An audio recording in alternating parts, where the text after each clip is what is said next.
to force one. And scores! A deep three-pointer by Chris Paul. He's hit 3 threes in the third quarter.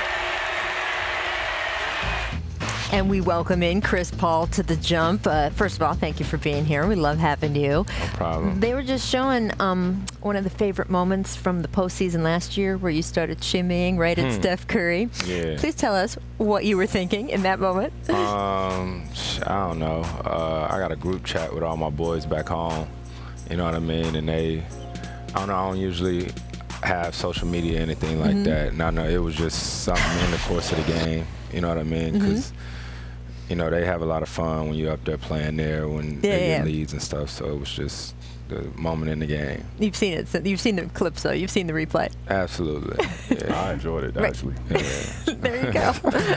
When I saw you at the beginning of the summer, there was all this stuff flying around of, I don't know if the Rockets are going to really offer Chris what's coming to him free agency-wise. And there were these rumors that there were problems and you could leave, and you were laughing about it with me. And you were like, oh, yeah, it's a nightmare. We're at each other's throats. Yeah. You know, obviously everything was smooth. What made the process work so well this summer? I forgot about that. I forgot what happened. What happened? They said that we were beefing or something. Yeah, right? and Me then and the front office people, right? Yeah.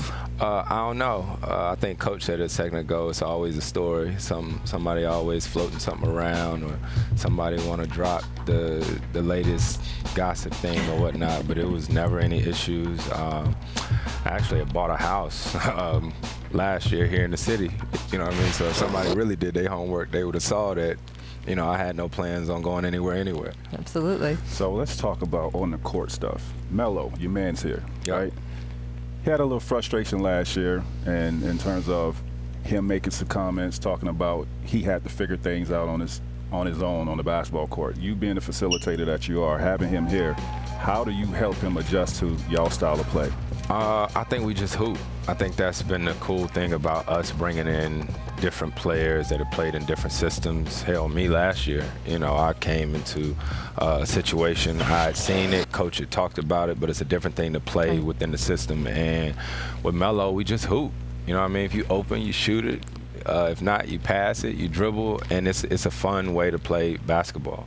I mean, people wondered with you when you came here, it was like, he needs the ball in his hands too much, and not enough basketballs and all that. For Melo, a lot of people think, he's not going to be able to change his style of play. He takes all those long twos, right, which is against the rules here in Houston now. How can you help him make these transitions? Because you guys are so tight. Just communication. We talked all summer when we got Melo. We worked out. We talked about it, and you just try to get all of the thought out of your head. You know, me last year, you know, shooting my mid-ranges, I was like, I'm tripping. But coach them just say hoop, play. You know, at the end of the day, is win the game.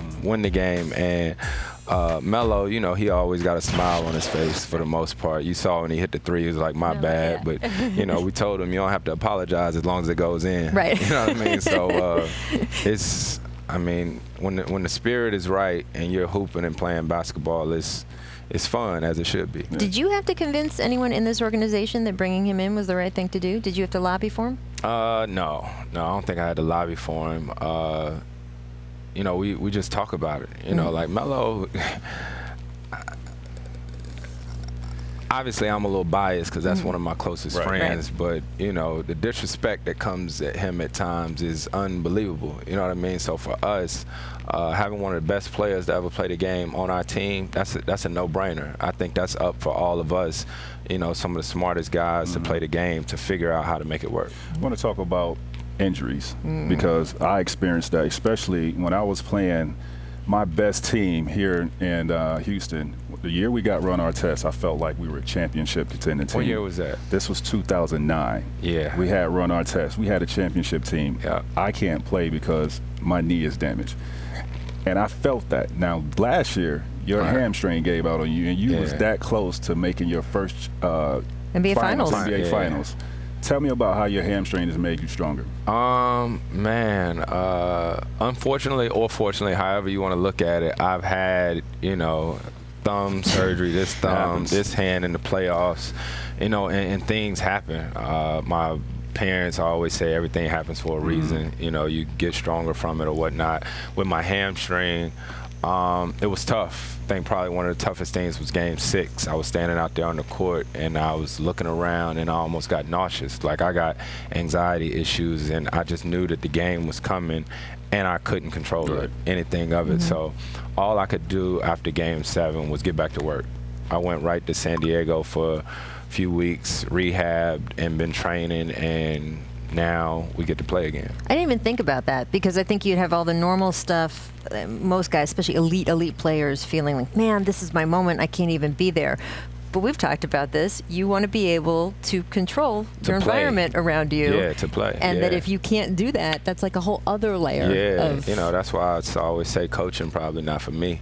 You know what I mean? Like I love to hoop more than anything. You know what I mean? Yeah. Like I got my family. I love my family to death. But out there, that's my happy place. So to not be able to compete with my teammates who are out there grinding and fighting, you know, it's nothing like it. But once again, it was one of those things where ain't nobody gonna feel sorry for you. Let's get back to work. And thankfully, you know, I'm here and I get to play now.